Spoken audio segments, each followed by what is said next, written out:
Hey everyone, how you going? So we're going to have a quick chat about silicon and sealant. Um, Sometimes you rock into Bunnings there, it can be a little bit confusing. There's so many different types of Sikaflex and silicon and things like that. So I guess most thing to do is go for like an automotive type adhesive.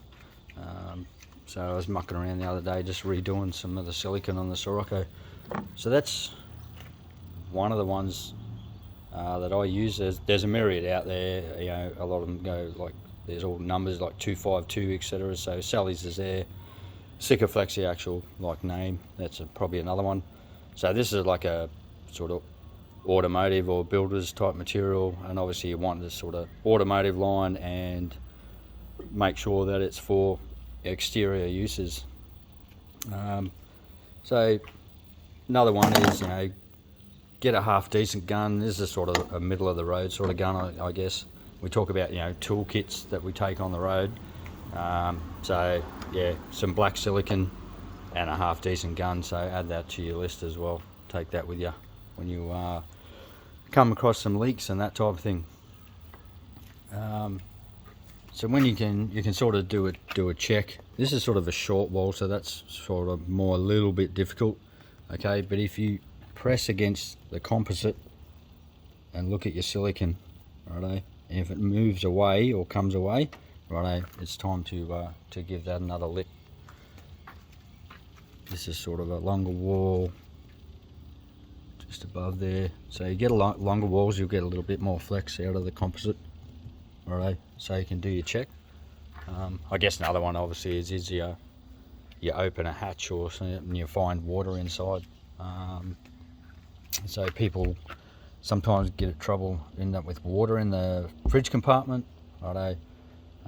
So thanks to Scotty. So things to look for: you get water in there. It's obviously the first thing is your seals. Righto. You might have to just make sure, open it up, and just make sure push against your seals and make sure your seals are hard up against the lip that they sit on, especially in the corners. Okay. Another one is this silicon line here. Righto. So again, press against the composite, you'll get some play in there. Righto. And the other one is the silicon around this light here above your fridge compartment. Okay. So it gets in there, comes down and ends up in the fridge compartment. Yeah, other than that, so yeah, check your seals. Obviously your latches are adjustable. It's pretty self-explanatory when you take a look at them. Right, it's just a little nut and bolt. Undo the lock nut, adjust the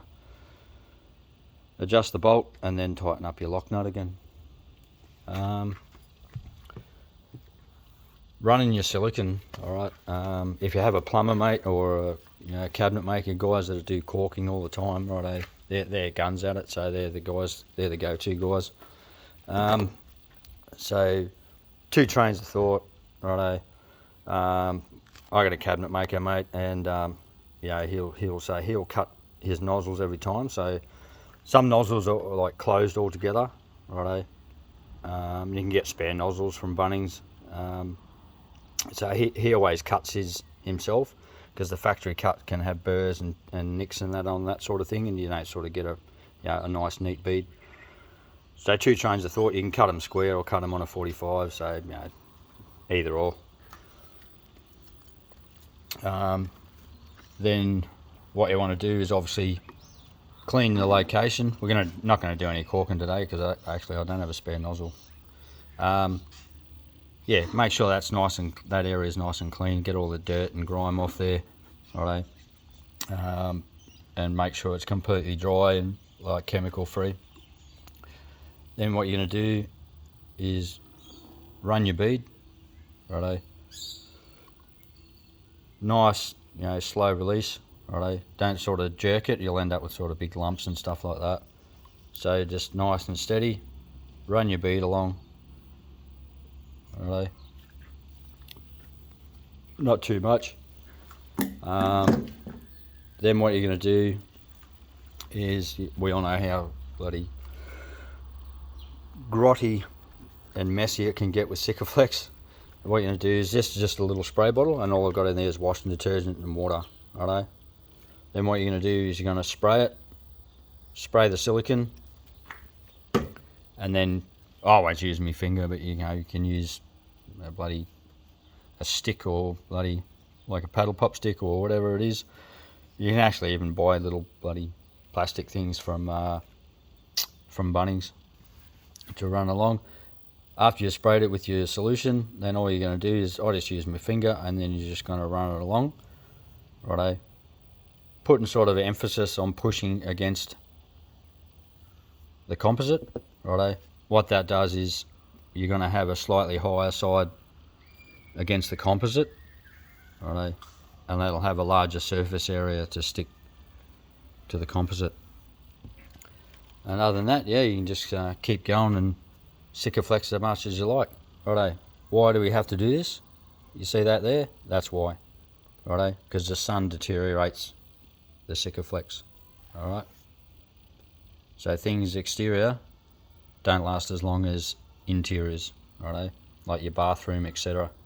Righto. So that's just a fact of life. Righto. It's not a material that's going to last a lifetime. Alright. So just keep on top of that.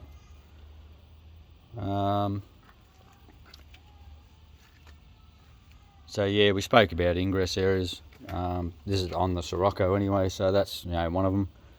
So yeah, just keep an eye on your silicon. Like I said, it doesn't last forever. It's just part of owning a van. It doesn't matter what van manufacturer it is. If there's silicon on it, alright, then eventually you're going to have to redo it. Now if it gets really bad, obviously at this stage you might have to get a scraper and actually take the old silicone off and then completely reseal it. Alright. Other than that, get it nice and clean, and silicone seems to stick to silicone or Sikaflex without any problem, but it just needs to be nice and clean, okay, to get it to adhere. Alright. Anyway, I hope that helps, and yeah, the little solution there works a treat. Not only does it stop it getting really messy, but it'll also spray a bit on your fingers as well if you're going to use your finger to do it, and just have a rag and it'll wipe right off. Anyway, hope that helps, guys. See you later.